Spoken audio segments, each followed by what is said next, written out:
Merhaba arkadaşlar. Merhaba. Yiğit Talha neyle oynuyorsun? Köpekle. Bakayım bir.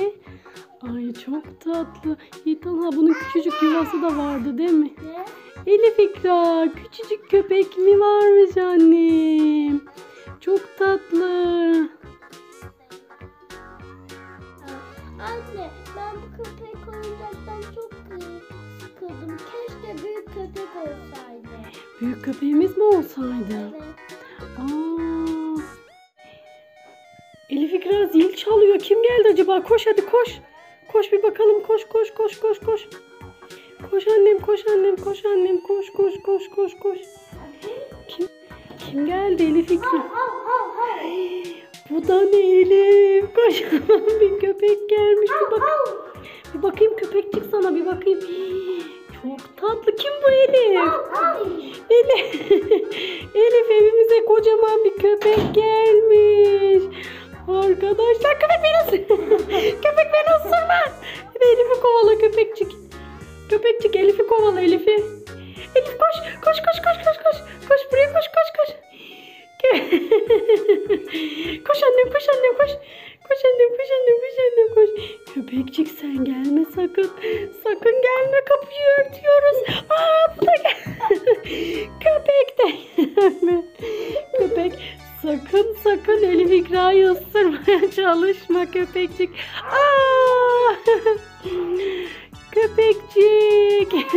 Senin küçük köpek nerede? Elif kaçtı. Köpekçik Elif kaçtı. Elif kaçtı. Elif kaçtı. Elif. Kim biliyor? Geçmesine izin ver. Geçmesine. Ay koş anne koş anne koş koş koş. Gelme sakın gel. Sakın kızımı ısırmaya çalışma. Ya köpek sen çok tatlısın ya. Bırak da bir gitsin. Onun mocudu. Döv o zaman köpeğimizi döv hadi. Döv köpeğimizi. Döv. Kaç. Bu sefer de sen kaç köpek. Elif kovala annem. Kovala kaç koş koş koş koş. Ya köpek gitti. Ya neden geliyorsun? Gelme ya. Ya neden geldin? Köpekçik biraz sakin ol. Biraz sakin ol. Kalk kızım kalk. Elif Ekra köpekçik uyumuş kendi kendine. Hadi biz kaçalım koş. Hayır bırak kızımı. Ya köpek ben seni çok merak ettim. Sen kimsin ya? Bakayım. Yiğit Allah mıydın? Biz de gerçekten sandık. Bir de Elif İkra'ya takalım getir. Tamam. Bir de Elif İkra'ya tak hadi abisi. Takabilecek misin?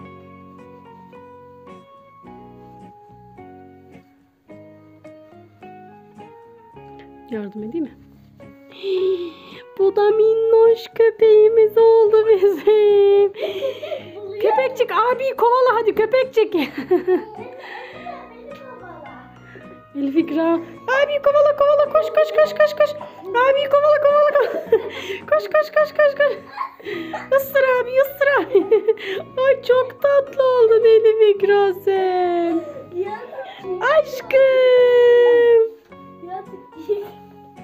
Oy çok güzeldi. Çok eğlendik. Anam. Kovala abi. Kovala. Abisi göremiyor ya tam. O yüzden şey yapamadı seni. Neredeymiş abi? Gel. Elif İkra koş annem. Ay kızımmış bu. Hadi görüşürüz yapalım arkadaşlarım. Görüşürüz arkadaşlar. Hoşça kalın. Sizi çok seviyoruz. Bay bay kızım.